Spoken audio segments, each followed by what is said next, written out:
Lionel Messi.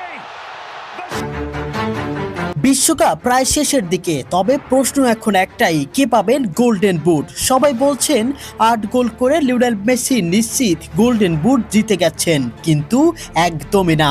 শেষ মুহূর্তে এমন কিছু ঘটতে পারে যার কারণে মেসির হাত থেকেও এই পুরস্কার চলে যেতে পারে। কি সেই সমীকরণ, চলুন জেনে নেওয়া যাক।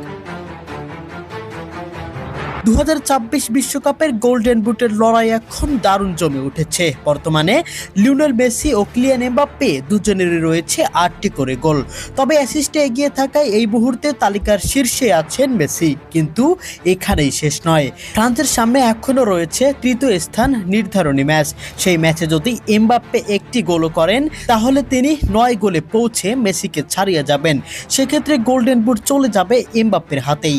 অন্যদিকে যদি এমবাপ্পে গোল করতে ব্যর্থ হন, তাহলে সবকিছু নির্ভর করবে বিশ্বকাপ ফাইনালের ওপর। ফাইনালে যদি মেসি গোল করেন, তাহলে গোল্ডেন বুট প্রায় নিশ্চিত হয়ে যাবে মেসির জন্য।